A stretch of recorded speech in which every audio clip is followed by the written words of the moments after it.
Robert Vadra से हमारे सहयोगी आशीष सिंह ने खास बातचीत की है, जरा सुना देते हैं आपको। रॉबर्ट वाड्रा साहब के साथ आज दूसरे दिन भी इन्फोर्समेंट डायरेक्टरेट की क्वेश्चनिंग होनी है। हमारे साथ एक्सक्लूसिवली बात करने के लिए इस वक्त खुद रॉबर्ट वाड्रा साहब हैं। वाड्रा साहब, ये ऐसा वक्त है जब मुझे लगता है देश सुनना चाहेगा। कल आपकी क्वेश्चनिंग हुई, 6 घंटा क्वेश्चनिंग चली, आज आप फिर जाने वाले हैं। उसके पहले शुक्रिया आपने वक्त निकाला हमारे लिए। मैंने कल सुना वाड्रा साहब कि आपने कहा कि ये बदले की भावना है, परेशान कर रहे हैं। ऐसा आरोप क्यों एक एजेंसी पर? क्योंकि मिसयूज है, दुरुपयोग है एजेंसियों का। क्लियरली कोई भी उम्मीदवार होता है कहीं भी, चाहे इलेक्शन हो या चीफ मिनिस्टर बनने वाले हैं, उनके ऊपर, उनके परिवार के ऊपर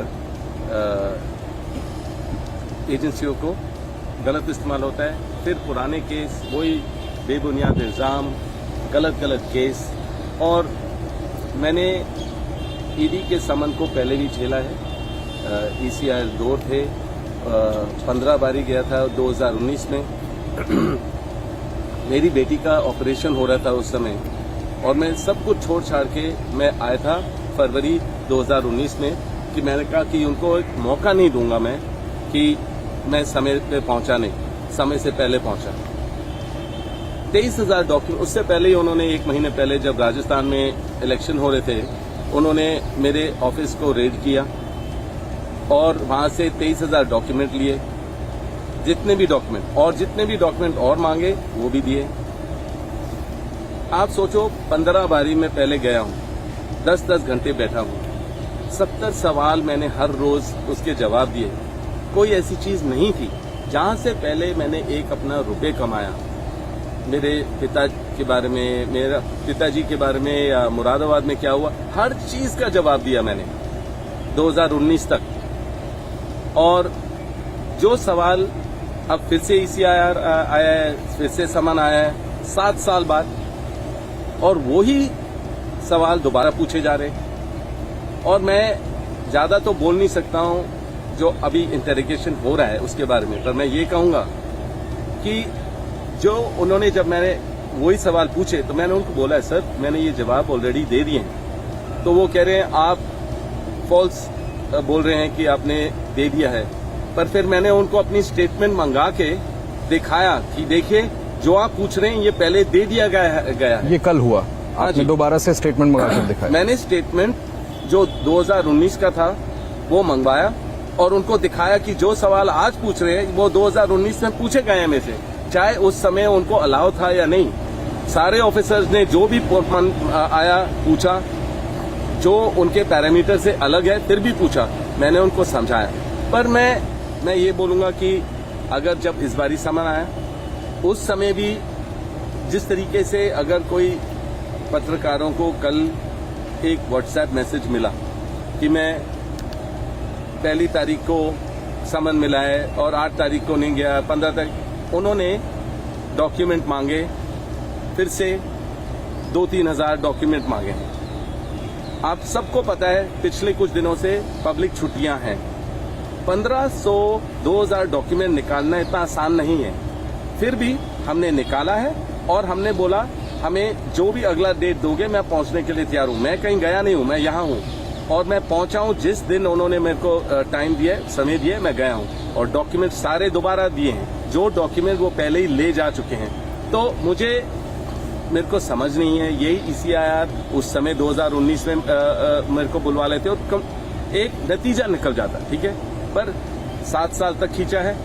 और उसके बाद अगर मैं कहता हूं ये दुरुपयोग हो रहा है और अगर मुझे दबाने की कोशिश या मेरे को गलत तरीके से दिखाने की कोशिश की जा रही है, इसलिए बोल रहा हूं क्योंकि लोग चाहते हैं मैं राजनीति में उतरूं।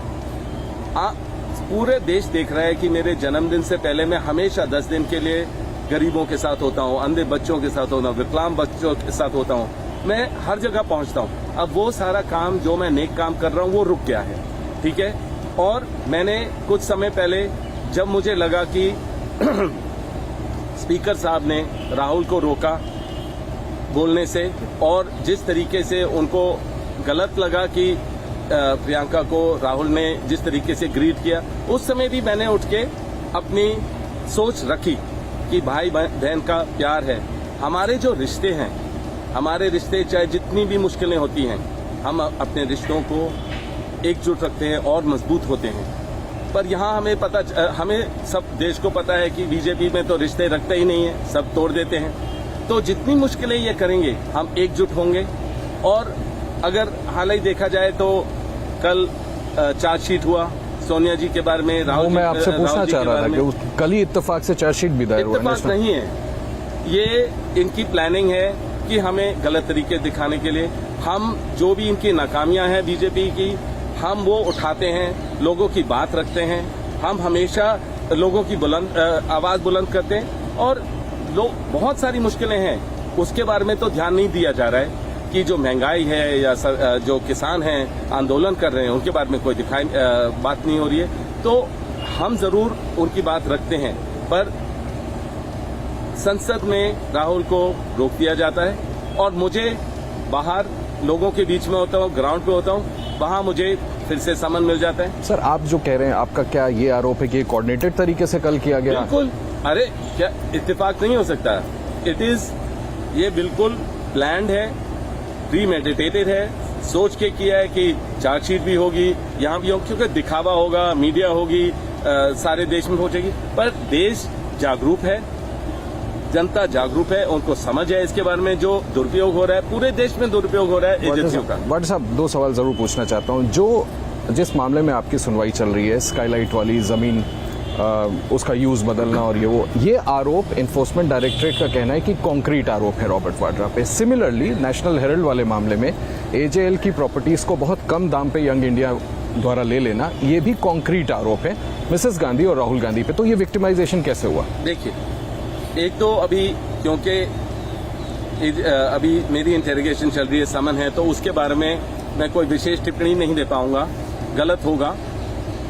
मुझे मौका नहीं देना है ना तो सरकार को, ना अभी एजेंसियों को बोलने के लिए कि आपने मीडिया को ये क्यों बताया। तो मैं अंदरूनी चीज नहीं बता सकता हूं, पर ये बोल सकता हूं क्लियरली कि देखिए, सेम डे पर आप चार्जशीट देते हैं, मुझे समन देते हैं। मैं आपको इतना बता सकता हूं, यही सवाल जो पूछे जा रहे हैं मैं पहले दे चुका हूं। बहुत बहुत शुक्रिया वाड्रा साहब हमसे बात करने के लिए।